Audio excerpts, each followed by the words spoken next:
Hello, everybody, and welcome to this live stream. I know I just talked to you guys yesterday, but some exciting news happened yesterday that I wanted to kind of. Oh my gosh, I'm sorry. I just had myself on here too. So we had some exciting news yesterday that Candace Owens converted to Catholicism officially. Now, for those of you, I don't know if you don't know who Candace Owens is, you live under a rock. Like I didn't know who she was until the Daily Wire became more popular. Some people love her, some people hate her. I'm pretty neutral when it comes to television personalities. I just think that everyone has their own personality. Some people are more likely to like them if they resonate with their personality than others. So I don't pick sides in that area. I'm not about all the Daily Wire drama or whatever went on with that. That was all over Twitter for a really long time. I'm not about all of that. But when I saw that Candace Owens finally converted, I mean, we were all waiting for this because we all know her husband, George Farmer, he is a Catholic, and he's from London.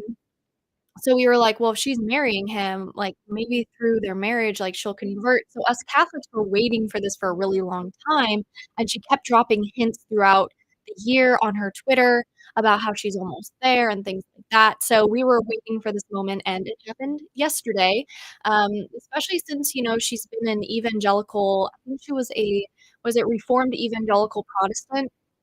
Or yeah, and that's what she was, and then when she got married and she converted to Catholicism because she found truth there. So I'm very happy for her. I'm very excited that she's converted. She converted at the Brompton Oratory in London, and I believe her husband is a parishioner there, or that's like his old stomping ground, something of that, area. And I was interested to see that she went to London to convert and she did, the whole process because I saw some videos of her in London recently, and I was like, "Oh, I wonder why they're there." And, I'm sure part of it had to do with her formation and, finishing up the, oh my gosh, I can't think of the name, RCIA. There we go. So, very happy for her. I'd love to know your guys' thoughts on this topic as well because I know it's been a hot button topic. I was, happy to see that there were actually a lot of people supporting her. I think that that's great, really important because I've had some convert friends who have, come into the faith and their background was pretty messed up, some really horrible things. But those of us, who haven't done horrible things, right? And I think it's just really sad that a lot of Catholics actually push converts down. I see it more on Twitter than I do anywhere else because Twitter is just really hard place to be. Um, there's a lot of fights that happen there, and it's just yeah. But I'm glad to see that she had a lot of support in that area, and I hope that my other friends who are converting get the same amount of support because they weren't really getting any, and they were getting a lot of backlash. Um, let's see here. Doo-doo-doo. Oh, you went to your first traditional Latin mass? That's amazing. I'm so glad you liked it. I think everybody should go to the TLM every like, at least once in their lifetime because people just they fall in love with it, and, you're really missing out if you don't experience it at least once, even if you don't understand what's going on. RCIA stands for um, Rite of Christian Initiation for Adults, but it's Catholic Initiation for Adults. So basically, it's just if you're not Catholic or you only have 1 or 2 of the sacraments and you haven't completed your formation, you have to go through RCIA to be Catholic. It's how they teach you everything we believe. It's so you make an informed decision on becoming Catholic because it is, a huge decision. And if you're not making it for the right reasons, it comes out in RCIA so that you can really learn about the faith and what we believe. And, you learn why we believe what we believe. Um, and yeah, Protestants were really mad that Candace left, Protestantism. Um, but yeah. Yeah, I mean, to your point, usually they don't. Um, my thing was, I think because she's a public figure, she's very popular, usually there's a group of people that get baptized on the Easter Vigil, and some people do it individually to protect their, identity, to protect themselves. and there was a girl who just, was receiving her first Holy Communion, and she didn't do it with a group either. So it also depends on how much formation you have because some people are ahead as opposed to others. So it just really depends because some people need First Holy Communion, baptism, and confirmation. Other people just need confirmation and First Communion. Other people need baptism. Like, it really just depends. Um, so yeah, you can get it done outside of the Easter Vigil, but it's not as common, and it's usually for specific individuals depending on their timeline. They have an illness, maybe, their formation is basically complete. The priest maybe did an evaluation with them and we're like, "Okay, how much of this do you know already?" If they know a lot of it, we might move them up. Just depends. It depends, but yeah. I went through a confirmation class plus extra classes when I converted at 16. It wasn't really RCIA, and I was baptized after the Easter vigil. Yeah, I mean, confirmation classes, all of that is still it still counts as like an RCIA, type of program. It's a blanket term. It kind of covers basically just coming into the faith and learning about it. So it's very interesting.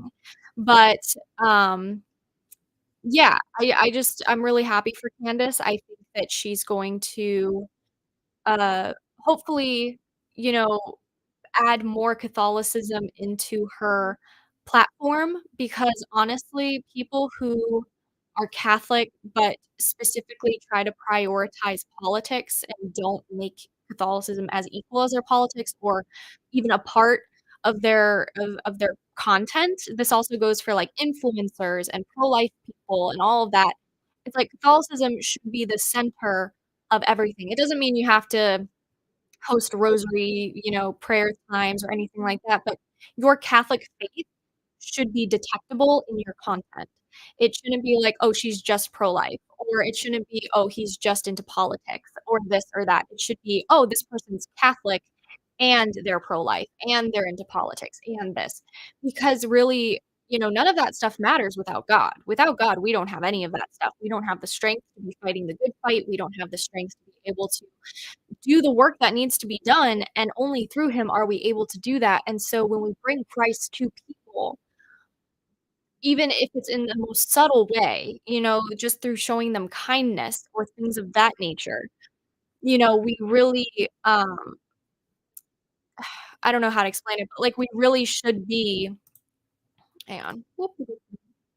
We really should be, um, portraying Christ through all areas of our life, through our content, through the conversations we have, our lives, all of that stuff should be, centered around Christ.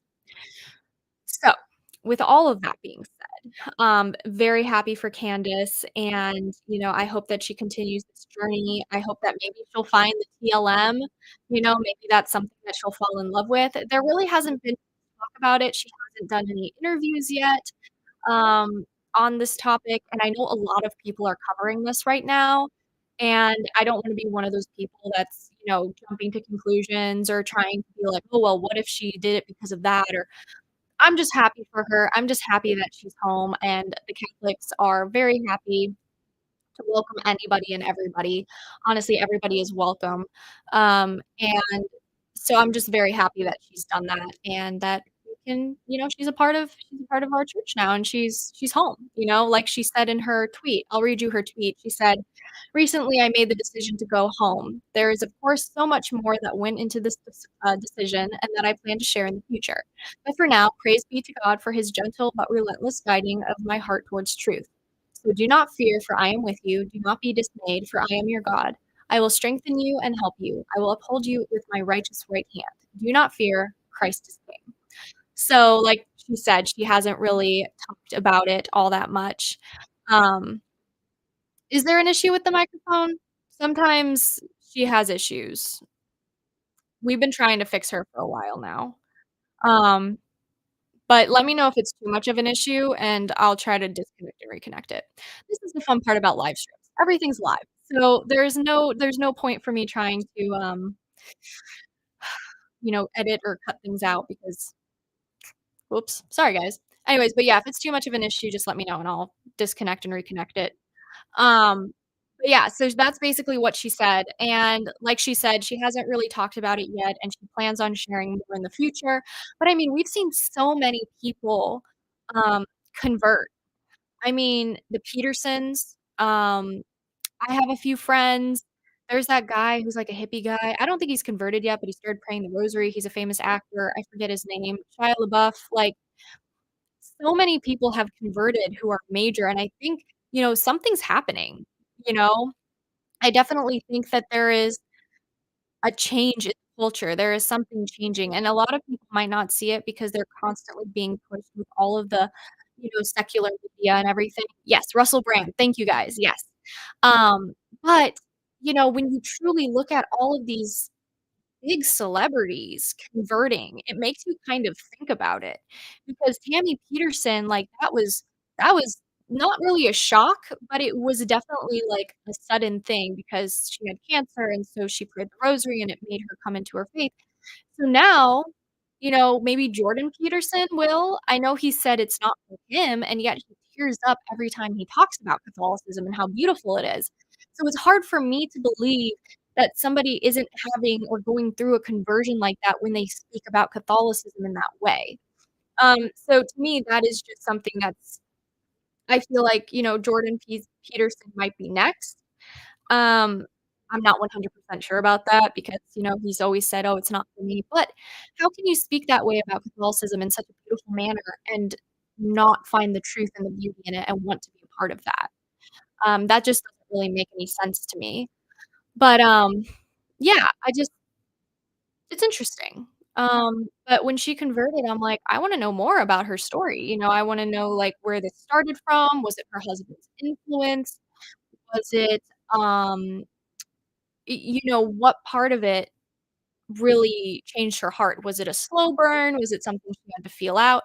Because, I mean, anyone who knows Candace Owens, she's fiery. Like, she's a hothead. So, she's known for her quote, "Life is hard, get a helmet." So, it's always interesting to see how these converts and these, people their stories. It's always interesting to see how these people become Catholic, what their stories are, how they've reached the conclusion, and sometimes it's super sudden, other times it took years, and so I think it's very interesting. Um, but yeah, it's interesting to see. I really like to see all of this, conversion of faith and everyone turn towards Christ. It's very important, and especially in today's society, we need a lot more people like that. Um, so yeah, that'll be really fun. A mixture of her husband and Michael Knowles. I could understand that. Michael Knowles is very charismatic and very, fun to be around, and so I could see how his Catholicism could speak truth through his actions, and he could be converted through that, and of course, her husband's actions as well. Um, so yeah, very, very cool. Um, so I forgot what I was gonna say, but nope, it's gone. Anyways, we'll move on to our second topic now, which is basically what to happen, what to do when friendships sour, because, I'm a woman, and as a woman, I think I've I've gone through a lot of friendships that haven't been fruitful, that have been toxic, throughout my entire life. There is no one point in my life where I haven't had some sort of, toxicity or something, drama or what going on. Because part of it is a part of, like, just being human, right? We have a human nature. We tend to have issues with people. We tend to have our own personalities that don't click with other people, things like that. But I have been getting a huge, and I'm talking huge amount of emails and DMs and text messages and comments and things about people having issues with other people, like friendships, not sure how to handle it, not sure what to do about it. And of course, it's not a one size fits all situation. Everybody's gonna be a little different. Some people you can talk to in person. Some people you can talk to over the phone about these issues. Some people you can't do any of that with, and that's okay too. You have to learn about, you know, um, the friendship that you have and what they're like, and depending on how toxic it is, you really have to determine whether or not it is worth the amount of strife it's causing you. And that doesn't mean you don't love them. That means you pray for them, but maybe you love them at a distance. Um, I think a lot of people think, "Oh, I've been friends with so and so for, like, 6 years, and I can't abandon them now." I was like that. I had a friend for almost 13 years, and now we barely even talk. And that's not a bad thing. There's nothing bad that really happened there. We just kinda drifted apart. We had different interests. Life got busy. Um, but, I mean, we still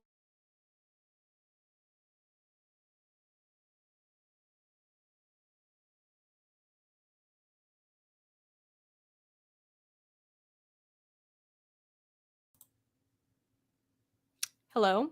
Okay. Are we good? I was totally on, like, a rant there, and it just kicked me off. How dare it. Anyways, what was I saying? Um, see, this is the hard thing with live streams is sometimes this stuff happens. Sorry, guys. You guys good? Okay. I don't know okay, I don't know what's up with this thing, but maybe it's my Wi-Fi. There's been a lot of wind and stuff recently, so maybe towers are I don't know. I don't know how that works. Anyways, like I was saying, though, I want to normalize the fact that maybe you could just go to somebody, like a friend who's maybe not a super close friend, like, you guys haven't talked to I don't know. It's hard to explain because there's so many different situations that happen, but it would be great if we could normalize just being like, "Hey, I just feel like our personalities don't click anymore, I don't really wanna be friends anymore," and there not be a whole bunch of drama surrounding it, because these days people take that as a personal hit. I've had multiple friends throughout the years tell me like, "Hey, I just don't really feel like we connect that well anymore, our interests are too different," and I'm like, "Hey, you know what? That's valid, totally understand that, like, I'm sorry, like, I hope maybe, if I see you around in the future, we could get coffee or something, but I respect your decision, and, um, just know that you could always text me if you need something." That's a proper way to handle a friend breakup. Now, it doesn't always happen that way because some people get super emotional and there's, like, this whole thing, but I think for the most part, like, we just take ourselves too seriously. I think it's kind of interesting how, um, especially in I've seen this in men's relationships, but for the most part, if men have an issue with each other, they get mad at each other, they make up, they're fine, like, whatever. When women have issues with each other, it's almost like, you know, coming up with, uh, the situation and coming up with ideas that best fit their narrative so that they have a reason to be mad at you so that have to feel bad about how they've treated you, or, it's like, I didn't do that. Now, not all women are this way, of course. I've had wonderful girlfriends who I just haven't gotten along with, and, we've had the conversation in person of just like, "Hey, I just don't feel like, we're working out in the same direction," but the difference, I think, between being able to have that conversation and having to protect yourself and do it over a text message or maybe a phone call or something like that, is how that person responds. And, I'm not yeah, exactly. I'm non-confrontational too, and I don't wanna get my feelings hurt. And you get ghosted by old friends. I've never really been ghosted. I don't ghost people. I usually try to drift away naturally, maybe stop hanging out a whole lot. We both get busy, things like that. But there's usually never I never usually have to do an intentional like, "Hey, we can't be friends anymore," unless it's really toxic. And, that's pretty rare, for me. I'm usually very patient. I'm usually pretty, uh, I understand that people go through difficult times. I understand all that, so I'm usually very patient with people, and I try to help them through it. But there comes a point where you really have to figure out, like, "Okay, is this person, leading me towards Christ? And is this person um, you know, a bad influence?" There are a bunch of things you kind of have to go over. People mature emotionally, and if someone isn't on the same boat as me, then I just can't keep up with the relationship. I feel that. I mean, 100%. I think there's a lot of immaturity these days because social media and TikTok and just the society in general, it doesn't really cultivate a, society of maturity. People wanna stay young forever. They have the party mentality. All of these things kinda contribute, and, um when it comes to having these friendships that go bad, sometimes the friendship didn't go bad until a year. Um, like, maybe you guys were friends for a really long time, and then just this past year, it got really bad, or 2 years, or 3 years, whatever it might be, it got really bad. And you're like, "Oh, but we've been friends for, 5 years, and, maybe it'll go back to the way it was when it wasn't this toxic." But the truth be told, the only way you're going to stop toxic behavior and those types of things is by confronting them about it, and being like, "Hey, this isn't okay, like, you can't speak to me this way." Like, setting up boundaries is really important because the way that somebody reacts to a boundary is also very key in how they are in their maturity. Because if you set a boundary and they view that boundary as a punishment, or they view that boundary as um, you disliking them or something like, that's not at all what a boundary is for, and so, if they don't understand that the boundary is in place not because they don't love you, but because they're trying to protect and have a good friendship, then they're not emotionally mature enough to understand, um, toxic behavior that they might be portraying. Not all the time, again, like I said, it's different for everybody, and I think that's the hardest part is that when, um, I get these emails and I get these DMs and these messages and everything, people want specific answers on how to fix their friendships or what to do, and it's like, I can't really tell you what to do. Like, you have to know yourself and you have to discern for yourself whether or not this friendship is fruitful, whether or not this friendship is toxic, whether or not this friendship is leading you towards whether or not you feel comfortable around this person, or are you stressed out when you're constantly around them? And there were times where I had, like, 5 or 6 girlfriends, um, and 1 guy friend maybe, I don't really remember. This was back in high school. And being around them gave me anxiety. Like, just being around them, my heart rate would pick up, my cortisol would spike.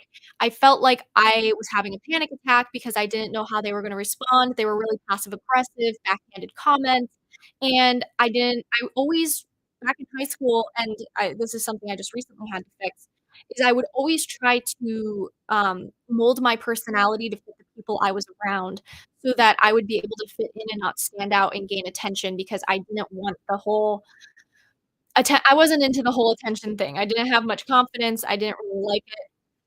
Um, but one thing I did do really well was I took all of the lashings, all the tongue lashings, I took the bullying, I took all of it because it was so backhanded and so, um, just like, "Oh, you're gonna wear that?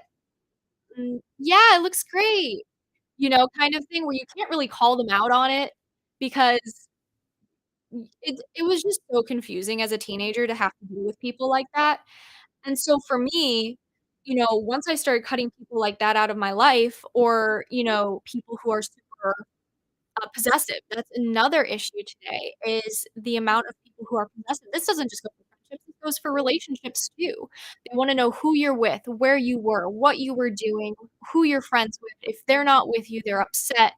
Like, I have seen this happen multiple times throughout high school and even into college, and it's interesting to see how even though you're supposed to just be friends, they have a very toxic connection to you and attachment to you and that's not healthy at all. Um, and I think also something to look at is when, let's say, you're in a situation with this friend or whatever, would you tolerate that friend treating another one of your friends the way they're treating you? Because you might tolerate it because 'cause you're like, "Oh, well, it's just me, and, like, I can handle it," or whatever. But if that friend said that thing to your other friend, or if that friend said something to your sister, would you have tolerated it then? would you be like, "Oh, no, it's still fine," or would you get upset? Because if you get upset if that person would say that to somebody else, then why aren't you getting upset when that person is saying it to you? Like, you are a person. You have feelings, and you should have boundaries, and you should have respect. You should have those things. You shouldn't just, get rid of all your boundaries or whatever because, um, you like this person or you've been friends for forever or anything like that. Like, no, no, no. Even if you've been friends with them forever, this goes for family too. If family doesn't respect you, you need to set boundaries with family. It doesn't just go for friends. So, yeah, I think that this is something that's a very hot button topic these days because we have the whole, like, girlfriend bestie thing and everything, but really, there are a lot of girls out there who are really good at pretending just to feel better about themselves, to get up, to help their own pursuit. That happens a lot in the content creating world, I'll tell you right now. There are so many times I've been screwed over by people on social media because they just wanted a foot up in the world. Like, things like that is just so disheartening because you feel like you're not good enough or you feel like you're the reason that this is an issue, and then you feel like, "Oh, I don't have a backbone, like, I'm the problem, I should be able to stand up to these types of people." But kindness and meekness are not weak. And I think that's another thing we need to understand that we can still be kind. We don't have to be like, "I can't believe you said that to me, like, don't you ever speak to me that way again." No, you can just say like, "Hey, I don't really appreciate the way that you talk to me. I don't appreciate those backhanded comments." Call it out for what it is, right? If you can, because some people you can't do that with. Some people will, and then they'll be like, "Oh, yeah, whatever." But the best apology is changed behavior. If you get an apology and I'm so sorry, but not "Oh, I'm going to try and work on that and be better," and actually see some sort of change in their behavior and how they treat you, then honestly, don't drag the relationship on for longer than it needs to be. Some people are just there for a temporary time to teach you a lesson or to be a blessing or whatever they might be, but despite the fact that it might be a difficult transition, depending on how close you are with the person, depending on how messy the breakup is, because some people you could be as calm as a cucumber and they'll still blow it out of proportion. So no matter what the situation, just know that no matter what, they're teaching you a lesson and we should be trying to gain something from that. It might be a little difficult, but I think sometimes, we're just too, attached to each other. I absolutely love my girlfriends. I would do anything for them because they would do anything for me. We're both respectful. We both, we're all respectful. We all love each other. We're all very, considerate of each other's feelings and emotions. We always bolster each other. It's never fake. Um, all of those things are really, really important. Um, but if, for example, that wasn't the case, then it's like maybe take a step back, take a break, get some distance. Um, so yeah, I think that's really important. So, yeah, just throwing that out there. But anyways, what are we talking about in the chat here? Do do do. We're talking about TLM. Aw, I love the TLM. Somebody update me. I don't wanna scroll all the way back to the top. It's like ASMR, Amber drinking coffee. I'm sorry, but the ice cubes are melting at the top, and then it gets really watery and gross, so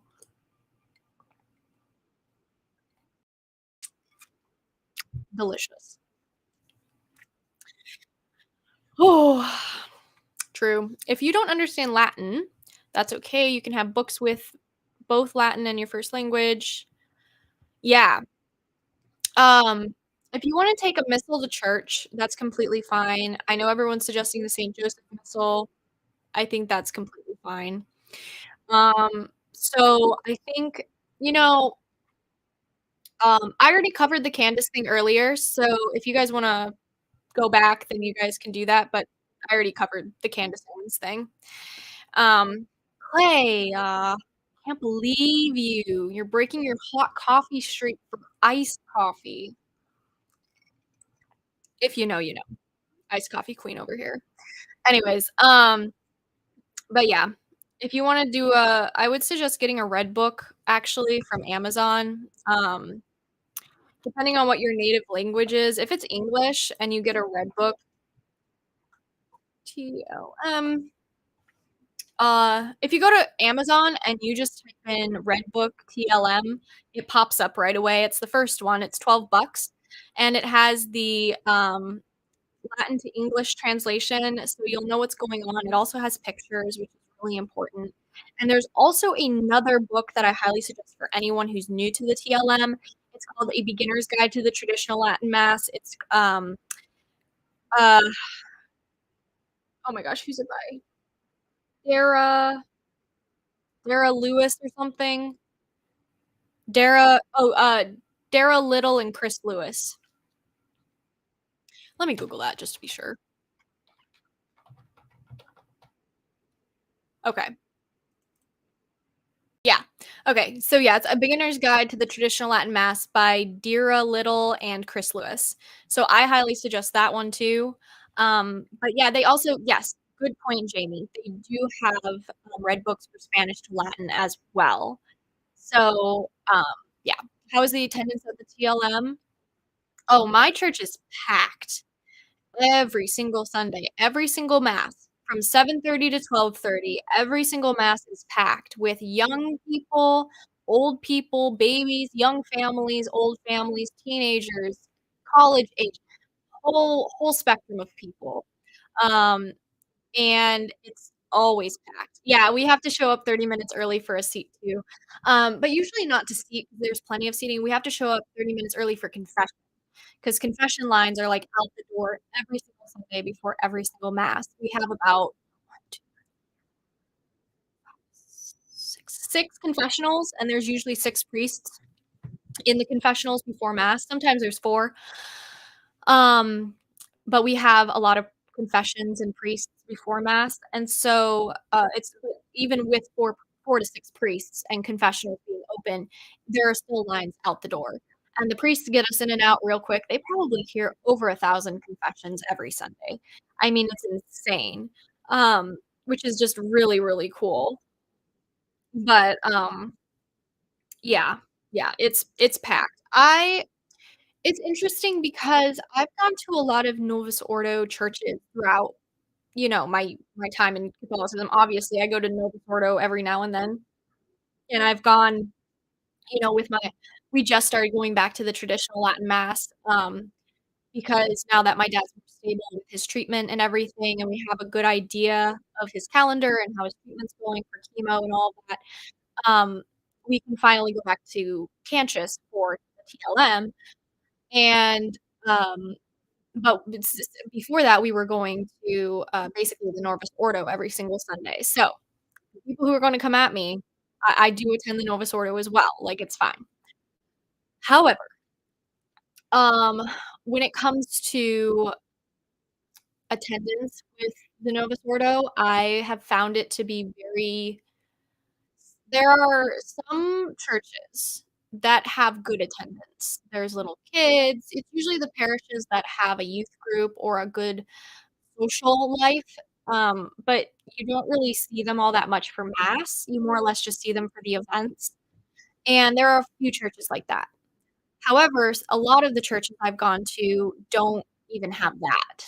Like, they rarely even have, like, a young family there. Most of the time, it's elderly people or it's, um, uh, millennials, I guess, Gen X, like that age range, but it's hardly ever, like, younger millennials, Gen Z, etcetera. I was almost a millennial, technically, I was born in 1999, so I was, like, right on the cusp there, but yeah, I, I have seen I have seen on both sides. I have seen the church be empty, and I've seen it be full, and 99 out of 100 times, it's the TLM that's completely packed every single time. So, I also just think the space has something to do with it, like, where you worship, and a lot of these whitewashed churches with just, like, blank walls, white statues, and all of that stuff, it just doesn't really cultivate a I guess a feeling of heaven, really. It just feels like a hospital, and I mean, obviously, the church is a hospital, sick, duh, but it shouldn't look like one. It should make our eyes raised to heaven. It should make our souls be raised to heaven while we're praying because everything we should look at should cultivate a feeling of prayer and a sense of being in heaven, and so that's why I love Candace because everywhere you look, it's so intricate and beautiful and, reverent. And we're really lacking that in modern day churches. There's a huge lack of reverency in the liturgy a lot of the times, but also just in the space. The space does not feel like a space where, you know, we would worship a king. Some spaces do it very well. Some Novus Ordo churches do it very well. Um, but a majority of them do not, and that's the majority that I see all the time. People are complaining that, there's not a good attendance for mass, it's all old people, they get bored at mass, and obviously it's not about you, like, if you have a boring Novus Ordo church and that's all you have, a, uh, you still have a duty to give Christ what he is owed. You still have to go to mass. Just because the church is boring does not mean you get an excuse to miss out on mass. You still have to go and offer it up. I remember I went to a church of some friends, and I went there because I was sitting their dog, and it was torture in a way because the priest, was still wearing a mask, and the priest was very liberal in some of his homilies and views, and it was very painful, to sit through as a devout Catholic, and so I just prayed my rosary and Divine Mercy chaplet, through mass because I couldn't pay attention for starters 'cause he was talking a lot, there were some words he changed, so because we need proper form and proper matter for the, Eucharist to become or sorry, for the bread and wine to become the body and blood of Christ. And at some points, I wasn't even sure if he was using the proper form and the proper matter. So, for me, being able to just offer that up and also pray my Divine Mercy Chaplet and rosary for the priest and for all the people there who were clapping during the consecration and things. Like, I've never seen anybody clap during the consecration, and this whole I don't wanna get into it. The point is, I was scarred. It hurt my soul. I was so, so sad. Um, and it was just it was really rough. It was really rough. So, either way, though, I knew I still had a duty to go to church. I knew I still had to go to mass, and I did, and I offered it up, and I took that opportunity to pray for the congregation and for the priest and for all of those involved. Um, and it was just really tough. It was really tough. I got a lot of weird looks, but I will say, here's a good thing too, because this is how you know God works in, such the weird way, but, such good ways too. There was a girl there who had never been there before, and, she was veiling, and she felt so uncomfortable, and then she saw me walk in with a veil, and she kinda just sat next to me, but, not close enough to me, but just, to be like, "Oh, I veil too." It was really sweet. I unfortunately didn't get a chance to talk to her afterwards because she got up and left while I was, doing my Thanksgiving prayers, but I will say that sometimes you can just make people feel more comfortable by just being in a space. God puts you in certain situations to evangelize, even if you're not speaking to that person.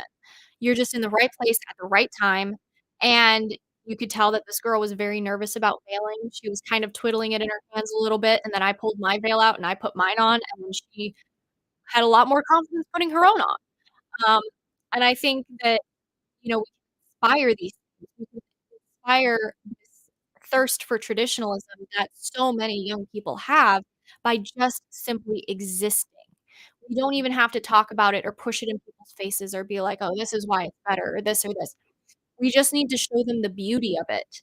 And if you have a chance to take a friend to a TLM, I think that's fantastic, I think that's wonderful. Um, but in general, I do feel like we're, um, what's the word? Like, sometimes people just get exhausted hearing about the division. Is my mic acting up again? Oh my gosh, you guys, I swear. I'm sorry. It's gotta be something with my streaming service because it was acting fine earlier. So, I got nothing. Anyways, so I know we kinda got on a little tangent there. This was I mean, we talked about Candace Owens and then friendships and now the TLM, but, I love discussing these types of things. So I'm gonna hop off now. I have to go start lunch for when my parents come back from my dad's radiation. But I love you guys. Thank you so much for hopping on here. Don't forget to check out my official website at thereligioushippie.com where you can go to the donation center tab and find, items for donation.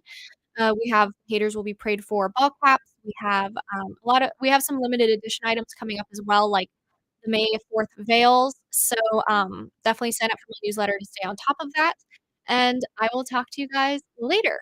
Bye, guys. Have